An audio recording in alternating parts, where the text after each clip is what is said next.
Бүгін Артем Сердюк демек ойында жоқ. Ошондой эле Манас Карипов келген, ал учурда мына ышкырык жаңырып БСМЮ ушмал дер болсо кочкул кызыл кийим менен беттешти. Өткөрүп атышат. Ал мезгилде 3 дегенде эле талай ол өтө жакшы жогорку ылдамдык менен келе жатып, эң акыркы жыйынтыктоочу мына бөлүккө жеткен мезгилде ошентип чабуул үзмөктөштөрүн күтүп турган болчу. Кайрадан Манас Карипов, офсайд жок экен жана азыр коргоочу кайтарып кетти. Жана дарбазачы топту кайтарды. Алыстан соккуну көрөбүз. Өтө сонун болгону Тактовдун түп-түз келип бутуна тийди. Деүткенди. Кайрадан Чыңгызга жана сокку 9-дукту жанда өттү. Мына ошентип эң мүмкүнчүлүк болушу ыктымал.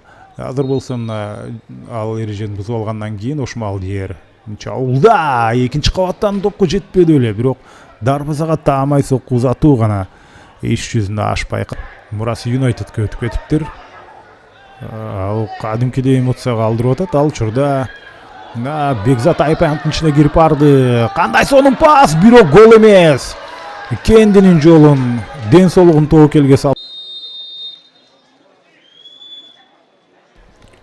Урматтуу футбол сүйүүчүлөрү, Мурас Юнайтед болчу ошмал дердин стандарттык абалды ишке ашыруучу оюнчусу эки колун көтөрдү. Ой, сонун мүмкүнчүлүк. Кантип азыр топту тебе албай калды. Тоскоолдук кылган эч ким жок болчу. Ошмал дерде 100% мүмкүнчүлүк болду. Тажрыйбалуу Матяш эч кыйналбастан топту өз карамагына алып калган. Азырынча топту кармаганга мүмкүнчүлүк болбой жатты эле мына. Өнүк жолун тосуп чыккан эле.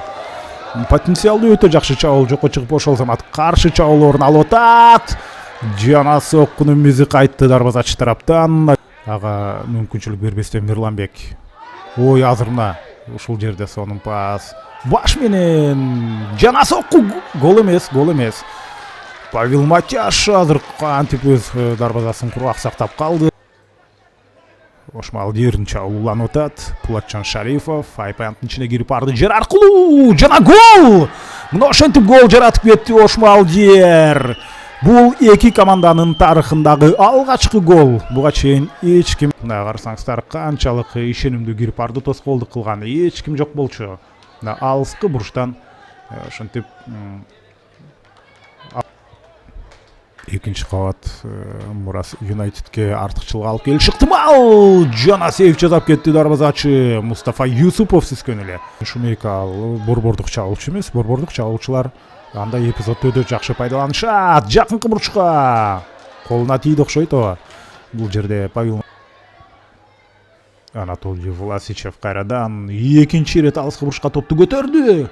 Жана Чыңгыз Субанов Алир Волвасен коргоочудан кайтты. Бул жерде Павел Матяш да дал ушул жерде жүрөт. Жана дарбаза бош негизинен.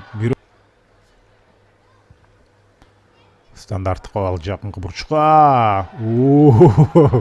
Азыр гол дейби? Ооба, дал ошондой.